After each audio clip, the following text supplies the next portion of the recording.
Tatum Paxley captured the NXT Women's Championship. She beats JC Jane. Everybody comes out, gets knocked out, gets thrown to the back. They come back out.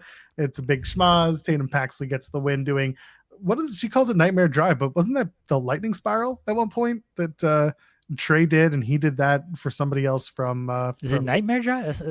Cemetery Drive. Cemetery Drive. Yeah, Cemetery Drive's the name of the move. So she does that, and that's what she gets the win with. And I'm pretty sure it's a variation on that other move, the lightning driver or whatever it's called. Anyway, Tatum Paxley getting the win was, I know she was an underdog for the bettors, but for what you watched on Tuesday, it kind of felt like that's the way they were going, because JC Jane stood tall, took out Tatum, made her look stupid. And while in wrestling, when the underdog is made to look stupid on the go home, 9 times out of 10 it's going to be the underdog gets the victory, and she did. And it feels like it's all in service of Izzi Dame. It is what it is. Taking out Paxley, and we move on to whatever that's going to look like. Yeah, I like this match. I thought this was a good match, and we'll see what Tatum does with the title. It feels like maybe Fatal Influence call up. I don't know. I don't know what's left for them on this brand. I never liked JC Jane's the most beatable champion, because I don't think that did any service to whoever was going to eventually beat her. And they should have. Jose's got it in the chat. He's like labeled as the most beatable champion and gets beat by someone that everyone thought was the most beatable challenger. Yeah. It's not great. That's such a dumb label to give your champion. Like, yeah, our champion sucks and is the most beatable champion. And then so when she wins, now everybody else is beatable. It's just dumb. Like, don't call your champions beatable. You want to call them underdogs, which I don't think works as a heel anyway. Like, oh, this underdog champion. Like, you can tell it as a babyface, but they're the champion. Calling them beatable is just stupid. Because then it just makes everybody else look weak. I can't remember who it was. It may have been SP3, or it may have been Pulowski who pointed this out on socials. So maybe it was SP3. I don't know who it was, but I saw someone point this out. Tatum Paxley had not won a singles match in over a year before this. There you go. And Matthew, I had heard that otherwise, and I just looked over to see it. So regardless, you brought it up here, and I appreciate that. But yes, her not winning, and then she won a spooky dookie. Yeah, she won a battle royal to get here. Other than that, it was just, my hope is that they have a plan for Tatum. My expectation is that they don't. Good for her. Honestly, there are people who were, very much cheering for Tatum from the backstage element, because she has been very well received there. And again, she's gotten over with the crowd in a way that is organic. And that is something that you cannot put past anybody in wrestling. When you get the cheers or the reactions that are organic, that is amazing. You need that in wrestling. So for Tatum Paxley to be walking out with the championship and people are excited for that, I like that. I'm nervous as to how they treat her title reign. Could be very much transitional, or it could turn into something even bigger, given whatever story they want to tell with it.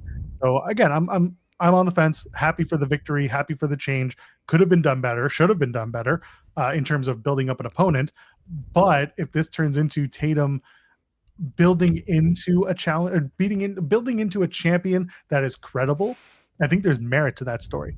You have someone who won the title, had some help doing it. Now she's got to stand on her own, and eventually through her title defenses, assuming she is successful throughout, and you want to build a credible women's wrestler out of Tatum Paxley in this title reign, this is one of those the title can make the champion type of stories, where eventually she gets so many wins, she's not just eking them out, but she's becoming more and more dominant, that you're building a challenger out of this, or you're building a champion out of this, I should say. We'll see. That's how I would do it, but I'm not the one booking, unfortunately. She's gonna lose to Izzi Dame at the next show, because they're just feels like they're just gonna put this title on Izzi, because it did seem like Izzi was aiming for Tatum, and they tried to play it off and everything, and it just feels like they're gonna turn on Tatum. Maybe Lyra will come in and save Tatum. Who did Izzi join up with when she came back? Remember, she showed up, and that's what the "is what it is" thing started. It was a cage match, and she aligned herself with someone. I want to say it was Fallon. Was she on the Family? Wasn't she with the Family, and then she turned on them? Was it that? I feel like someone in the chat's got to know. Someone's got to be more in it than I am. Izzi Dame returns to NXT. Let's see if that prompts anything. is going to suck. I'm not going to find anything other than last night. Everyone's expecting her to turn. Yeah. Oh man, NXT cage match, because I know it was a cage match. That much I remember. It was the cage. The cage. She didn't wrestle in a cage. No, she came back during a cage match. Yeah, that was Spears and D'Angelo, was it not? Maybe it was. Kiana James, with help from Izzi Dame, defeats Oh. Roxanne Perez. It's 2023 at Deadline. Oh, Okay, I so don't remember this at all. This is Izzy was with. No, I'm talking about the initial show up. When she showed up, she joined with Kiana James, defeats Roxanne Perez inside a steel cage at Deadline. Okay, there you go. That's what it was. I was still technically correct, but you're incorrect on years. The timing was off, but the idea was there. So yes, everyone, you all get a point. But what I was talking about was the cage match where Izzy showed up, and that's where the "it is what it is" gimmick started. Because she watch when she comes back, she closes the door on Roxanne's face, and then she just screams over and over again, "It is what it is," and we're just like, shut the fuck up. Now that kind of rules, actually. No, it's so bad. Please don't. No, that actually kind of rules. Oh my gosh. Anyway, yeah, that's we'll see where it goes. Like SP3 saying, back-to-back Fluke champions is a choice. I said it earlier, I'll say it again. If this is a story that they turn into Tatum becoming a credible champion by having challengers that she beats and gets more and more strong on the way, then I can see this being a win for a title match, or for a title, and a win for the champion itself.